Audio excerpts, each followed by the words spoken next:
আসসালামু আলাইকুম রহমতুল্লাহ। ফল, আঙ্গুর ফল কার না পছন্দ? নিশ্চয়ই আপনাদেরও পছন্দ। উত্তর সুরমাতে এই প্রথম আঙ্গুর ফলের বাগানে এসেছি আমরা। আজ আপনাদেরকে আমরা পুরো বাগানটা ঘুরিয়ে দেখাবো, আর কিভাবে সর্বপ্রথম আমাদের ইয়াসিন ভাইয়ের মাথায় এই আঙ্গুর ফলের বাগানের চিন্তা আসলো সে বিষয়টা আপনাদের সামনে সুন্দরভাবে আমরা তুলে ধরব। আশা করছি আঙ্গুর ফলের বাগান দেখে আপনারা অনুপ্রাণিত হবেন।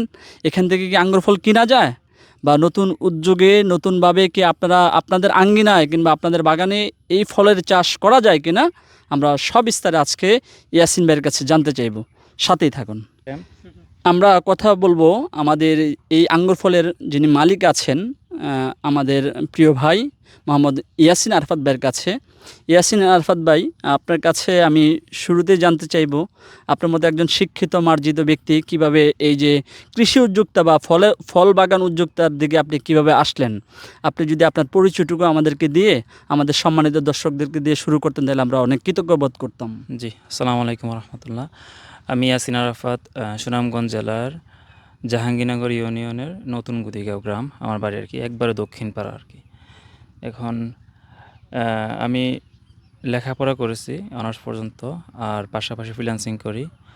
ফ্রিল্যান্সিং করার পাশাপাশি আমি আর কি অন্য কিছু করার ট্রাই করছিলাম। ট্রাই বলতে ইউটিউব অনেক রিসার্চ করি অনলাইনে। রিসার্চ করতে করতে এক পর্যায়ে দেখলাম যে বাংলাদেশে আঙ্গুর চাষ হয়। এটা আমার কাছে খুবই ইউনিক লাগছে, খুব ভালো লাগছে, কারণ ফল বিষয়। আর বাংলাদেশ গভর্নমেন্ট তো সব ফলে আমদানি নির্ভর, জি জি বেশিরভাগ ফলই। জি তো আমি আর কি যখন দেখলাম যে আঙ্গুর চাষ হইতেছে বাংলাদেশে, তখন আর কি আমি এটা নিয়ে রিসার্চ করি যে কোন জায়গায় হইতেছে, তারা কীভাবে করতেছে, আমি করতে পারবো কিনা, আবহাওয়া ঠিক আছে কিনা। সুনামগঞ্জ যেহেতু বৃষ্টি প্রবণ এলাকা বেশি, জি তখন আমি রিসার্চ করতে করতে এক পর্যায়ে আর কি আমাদের বর্তমান যিনি এখন প্রশিক্ষক, যিনি আমাদের ট্রেনিং দেওয়া বিভিন্ন পরামর্শ দেয়, উনি মুকাররম হোসাইন, ওনার বাড়ি হলো চুয়াডাঙ্গা জেলায়। তখন আর কি আমি ওইখানে যাই, ওনার সাথে দেখা করে ওনার বাগান থেকে আঙ্গুর নিজ হাতে পায়রা খাইলাম, দেখলাম। তারপরে সাথে চারা নিয়ে আসলাম আর কি 40টা। আর পাশাপাশি আর কি আমাদের জমির কাজ চলতেছে।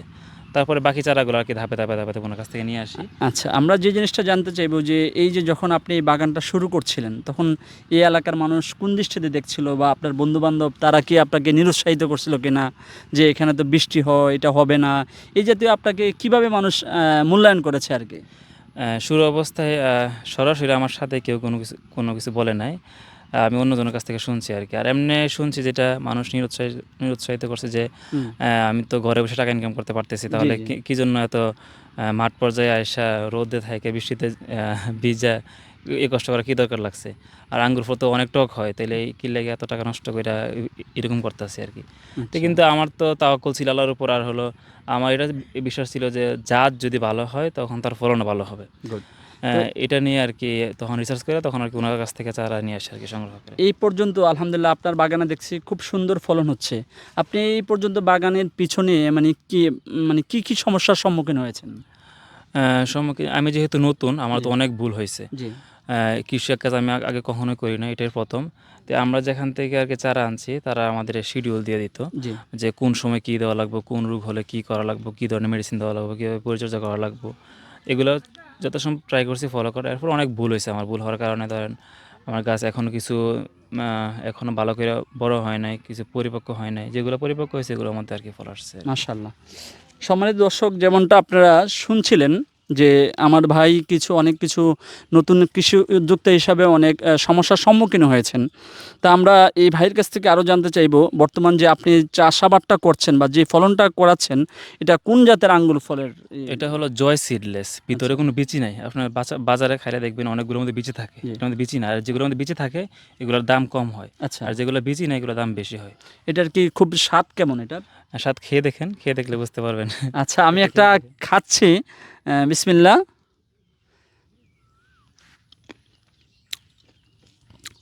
মাশাআল্লাহ, আর একটু হয়তো পরিপক্ক হলে আরও মিষ্টি হবে, কিন্তু আমার কাছে আমাদের এলাকার ফলন হিসাবে খুব টেস্টি মনে হলো।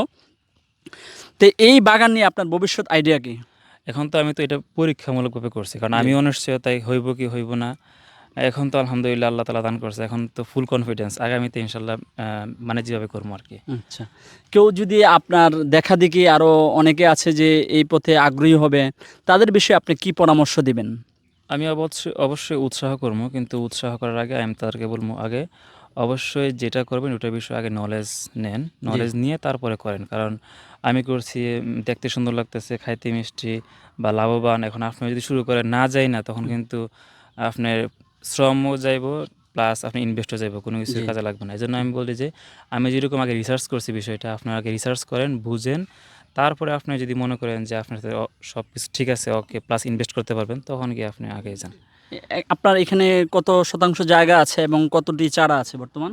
এখানে মূলত পরীক্ষামূলকভাবে করছি তো শুরু অবস্থায় আগে ২২০০ জায়গার মধ্যে করছি। চারা হলো আপনার ২৭০ টা চারা। আচ্ছা, ২৭০ টা। হুম। মোটামুটি সবগুলোতেই ফলন আসছে? না সবগুলোতে ফলন আসে নাই। যেগুলো ধরেন আপনার রেডি হইছে ফল আর উপযুক্ত হইছে এগুলোর মধ্যে আসছে। আর কিছু গাছ ওই সঠিকভাবে পরিচর্যা করা হয় নাই বা অনেক বৃষ্টি হয় তো ধরেন আপনার সকালে মেডিসিন প্রয়োগ করলেন, কিছুক্ষণ পরে বৃষ্টি আইলো। তখন তো মেডিসিন সব নিয়ে গেল বাতাস আচ্ছা, আচ্ছা। পানিতে নিয়ে গেল। হুম, এই আরকি। তখন আবার বিকালে স্প্রে করা লাগে। তখন আচ্ছা, দেখলাম রাত্রে বৃষ্টি আসছে, নিয়ে গেছে আবার পানিতে আচ্ছা, দিয়ে। আচ্ছা। এই কারণে আরকি ভালো করে হুম। গাছগুলা ভবিষ্যতে আপনার এই বাগান নিয়ে প্ল্যান কি? ভবিষ্যতে প্ল্যান হলো যত সম্ভব বড় করা, বাণিজ্যিকভাবে করা আরকি। জি, পাশাপাশি মানুষের কর্মসংস্থানের ব্যবস্থা করা। জি। আর যদি বাণিজ্যিকভাবে হয় তখন আরকি এটা আমাদের সুনামগঞ্জ জেলার চাহিদা আশা করি মিটবে প্লাস হলো বাহিরে দেওয়া যাবে। আচ্ছা। আপনি ইনশাআল্লাহ। কি এখন যদি কেউ উদ্যোগী হয় বা আগ্রহী হয় তাহলে কি আপনি চারা এনে দিতে পারবেন? বা তাদেরকে কোনো পরামর্শ দিয়ে সহযোগিতা করতে পারবেন? অবশ্যই পরামর্শ দিয়ে সহযোগিতা করব। প্লাস হলো কোন জায়গা থেকে আনলে চারা অথেন্টিক চারা পাইবো। কারণ অনলাইনে হলো আপনার অ্যা বেশিরভাগ মানুষে ধোঁকা খায়। জি, কারণ জি। বইলা দিবে একটা, আইনা দেখবেন আরেকটা হয়ে গেছে। জি। এজন্য বলব যেখানে গেলে অথেন্টিক চারা পাইবেন, এখান থেকে আরকি আমি আপনার তাদের সাথে কন্টাক্ট করে দিতে পারবো। আপাতত আমি এখন চারা বিক্রি করতেছি না। কারণ আমি আরো বড় করব। বড় জি, করার পরে জি। তারপরে ইনশাআল্লাহ সম্মানিত দর্শক, আপনারা যেমনটা শুনছিলেন যে আমরা বর্তমান যে বাগানটাতে আছি, আমাদের ইয়াসিন আরাফাত ভাই এই বাগানটা নতুন করেছেন। তিনি চুয়াডাঙ্গা থেকে এই আঙ্গুরের ফলনের চারা নিয়ে এসেছেন। তা আলহামদুলিল্লাহ তিনি শুরু করেছেন। আশা করছি এই বাগানটা আরও বড় হবে, আরও সুন্দর হবে। আমাদের এলাকার ফলের চাহিদা, আঙ্গুর ফলের চাহিদা মিটাবে এবং পুরো সুনামগঞ্জে তিনি বাণিজ্যিকভাবে কী করতে পারবেন, শহরে এটা দিতে পারবেন। আপনারা এই বাগানটা ভিজিটে আসতে পারেন। একই সাথে এই বাগানের জন্য এবং এই বাগানের যিনি মালি আছেন ইয়াসিন আরাফাত ভাই, তার জন্য আপনারা দোয়া করবেন। সকলকে ধন্যবাদ। আসসালামু আলাইকুম ওয়া রাহমাতুল্লাহ।